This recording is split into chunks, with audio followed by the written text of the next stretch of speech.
Railway platform वाला लड़का। उत्तर प्रदेश के एक छोटे से शहर में रेलवे स्टेशन का प्लेटफॉर्म नंबर 3। ठंडी रात थी, दिसंबर का महीना। लोग अपनी अपनी ट्रेनों का इंतजार कर रहे थे। चाय वाला जोर से चिल्ला रहा था, चाय, गरम चाय। उसी भीड़ में एक 10 साल का दुबला पतला लड़का फटे स्वेटर में बैठा था। नाम था राघव। उसके पास न टिकट था न घर, बस एक पुरानी थैली और उसमें कुछ अखबार। वो रोज प्लेटफॉर्म पर जूते पॉलिश करता, बोतलें इकट्ठा करता और कभी कभी भीख भी मांग लेता। उसकी आंखों में डर नहीं था, बल्कि एक अजीब सी उम्मीद थी। एक दिन प्लेटफॉर्म पर एक महिला आई। नाम था अनामिका मेहता। वो शहर के एक सरकारी स्कूल में टीचर थी। उन्होंने देखा बाकी बच्चे खेल रहे थे, लेकिन आरव कोने में बैठा था, अखबार पढ़ रहा था। वो पास आई। तुम पढ़ सकते हो? राघव ने धीमे से कहा। थोड़ा बहुत। स्कूल जाते हो? उसने सिर झुका लिया। नहीं, फीस नहीं है। अनामिका जी को पता चला कि राघव के माता पिता एक हादसे में गुजर चुके थे। वो 3 साल से स्टेशन पे रह रहा था। उस दिन उन्होंने सिर्फ एक सवाल पूछा, अगर मैं तुम्हें स्कूल भेजूं तो पढ़ोगे? राघव की आंखों में आंसू आ गए। मैडम, मैं बहुत बड़ा आदमी बनना चाहता हूँ। अगले हफ्ते से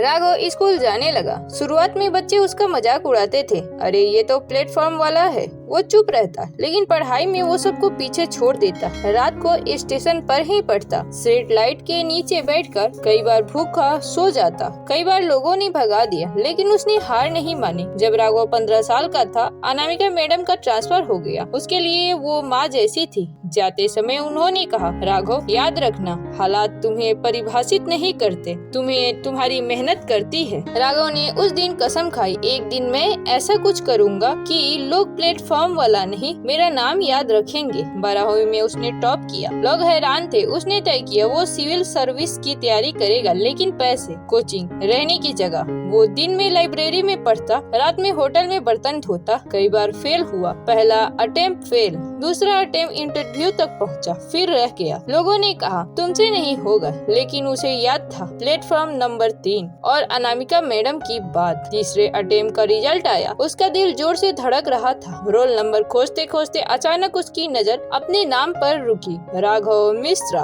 AIR 48। वो फुट फुट कर रो पड़ा। जिस लड़के के पास टिकट तक नहीं था, आज वो भारतीय प्रशासनिक सेवा में चुना गया था। पहली पोस्टिंग मिली उसी जिले में। उसने सबसे पहले क्या किया? प्लेटफॉर्म नंबर 3 पर गया। वहीं खड़ा रहा जहां कभी वो जूता पॉलिश करता था। उसने वहां बच्चों के लिए एक फ्री एजुकेशन सेंटर शुरू किया और उद्घाटन के लिए किसे बुलाया? अनामिका मेहता। जब वो मंच पर आए, राघव ने उनके पैर छुए और कहा, मैडम, अगर उस दिन आपने वो सवाल ना पूछा होता तो शायद मैं आज भी यही होता। पूरा स्टेशन तालियों से गूंज उठा। यह कहानी हमें सिखाती है, गरीबी गुनाह नहीं, मौका ना मिलना गुनाह है। एक सवाल, एक विश्वास, एक इंसान की जिंदगी बदल सकता है।